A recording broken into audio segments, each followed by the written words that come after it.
Hi, my name is Luke Zaloom, and this is my video presentation for Macroeconomics class, or Economics 112. So, starting off our presentation, we have what a trade deficit versus a surplus is. So, a trade deficit occurs when a country imports more goods and services than it exports, with the opportunity cost of imports being that you actually have to pay for them, whereas exports, you get paid by the other countries. So for an example, we have the United States buying more cars, electronics, clothing from abroad than it sells to Japan, and as a result, that runs a trade deficit. The opposite is a trade surplus, where you actually, as a country, is exporting more than it's importing. Actually, a famous example. That's a real world example, is Germany. They often are running a surplus because they sell large amounts of cars and machinery in general to plenty of other countries. You know, Mercedes, BMW, things like that. All Germany. So, as for the United States, we typically operate at a trade deficit because being such a populous country with so many cultures, we have to import a lot of things from plenty of other countries, things like oil, technology, general consumer goods. And exporting, we don't really relatively export as much to other countries, so in comparison. So now let's talk about pre-1930s wisdom, it's called. So before the 1930s, most economists followed classical economic theory, and that stated that markets generally recover on their own without external help from the government, and that the economy naturally moves toward full employment, however long it takes.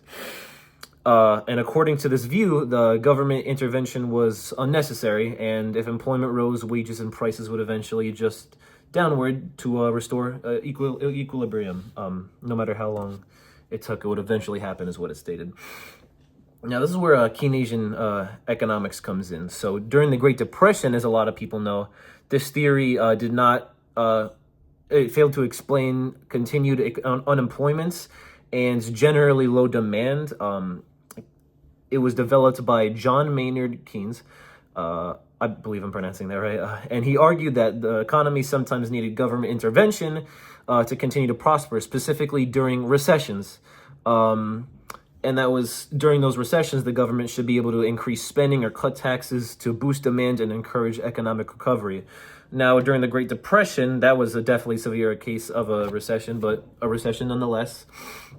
FDR, as who's in this picture, is famous for using that to help, at least it took a while, but it eventually did restore America to its previous state, and which is why he was largely voted over Herbert Hoover, which was the previous president that was actually more of a believer in this or something similar, trickle-down economics. But yeah, so some truth in both. It's still highly debated today. So now we got monetary versus fiscal policy. So monetary policy is controlled by the Federal Reserve in particular, and they involve managing the money supply and interest rates to influence economic activity. So an example of this, lowering interest rates would make borrowing become cheaper, and as a result, it would encourage further spending and investment. Whereas fiscal policy, on the other hand, it's managed by the government through changes in taxes and public spending. So, for example, if they increase infrastructure spending, then they also, as just a byproduct of that, will create more job opportunities and therefore benefit. And to finish off this presentation, we are going to talk about the business cycle. So the business cycle describes the natural rise and fall of economic growth over time. So it usually goes to the highs and the lows. So the high point of the cycle being called a peak, which is when the economy is growing, prospering more than it has historically, at least recent history. Because, of course, inflation, like if our economy is looking anything like it did like 20 years ago, then obviously would not be good. So compared to recent history, and you could think of it as the opposite of a recession, essentially. And the lowest point is called a trough. I believe I'm pronouncing that right, too. And that occurs at the end of a recession, as we were just talking about. To go more in depth with the recession, that occurs when economic output and employment fall for a certain period of time, usually a few years, whatever it is. And you can think about it like a less impactful version of a depression, not to take away from its impactfulness. It still greatly impacts a lot of companies and general economy and consumers as well as a result.